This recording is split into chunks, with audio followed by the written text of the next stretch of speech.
Every day I sit at the typewriter. With the keys of the typewriter, I spin galaxies and labyrinths. I paint colors and create memory books. I split into fragments, disappear and reappear in a new form. I carve castles and fortresses and lose myself in their dingy explorations. I evoke fairies and demons and dinosaurs from the Pandora's box and pack them in my bag once they have uttered their spells. With every piece I write, I delve into a journey of treasure hunt. Sometimes I end up discovering mines of gemstones, while sometimes I have to make peace with a trunk full of crystal baubles. As the typewriter scroll rolls and pulsates, I paint new landscapes with watercolors. I draw crayon portraits and sketch ink doodles.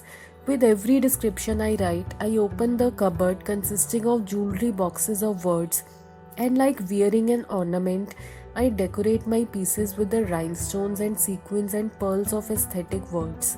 While other people have two eyes, I have infinite.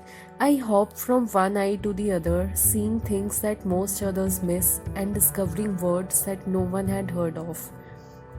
Sometimes I write because I am falling in love and I have a desire to paint the picture of my lovable sweetheart with my words, whereas at other times I write to talk to my shadows and bring them to the light of my sun. My notebooks are filled with jottings of moments and descriptions of monuments, quotes from books and notes from everywhere. I write down anything and everything. I make word books for vocabulary, idea books for ideas, and flashcards for thoughts. My notebooks are decorated with sticky notes, washi tapes, and stickers for inspiration. Talk of a writer's notebooks, and you'll find chronicles that relate to everything from mundane concepts of physics, mathematics, and chemistry to expository words of fantasy, magic, realism, vintage vibes, hot advertising, and science fiction. Look at a writer's search history and you'll be puzzled and surprised at the same time.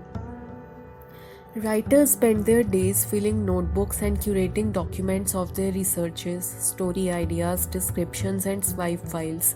They keep an eye and an ear open and dedicated to nibbling the tidbits of everyday life and secretly slipping away to scribble down their thoughts that arise in their mind like wavelets and ripples from their subconscious storehouse. Writers carry ghosts on their shoulders and they let these ghosts dictate their pains and sorrows and concerns, which they, quite sincerely, scribble down in their notebooks, just like a curious child writing an essay on their first school picnic, writing about the school bus and the sandwiches packed in the tiffin box by their mother. A writer life is full of medleys of glitz and glamour and oodles of whims and fantasies and dreamlike words. Here they create constellations with words and spark fire with the words too. With poetry I direct an orchestra and with a prose I create a new world. With a description I paint layers on a canvas and with expositions I open my third eye to let my mind wander into enchanted magical forests. A writer is a toddler who uses pen and paper to cry and laugh. A writer is a child who imagines new words and take others to tool these words. A writer is an adult too, who inspires and educates and shares their greatest inspirations and trigger joys and ecstasies into people's hearts. Every day is a new day, each moment is a fresh moment.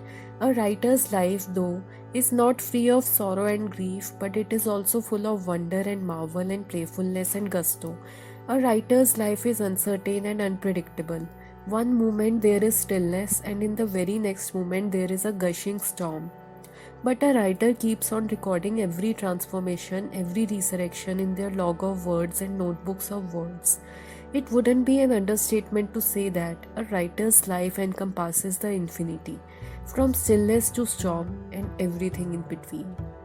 Thank you.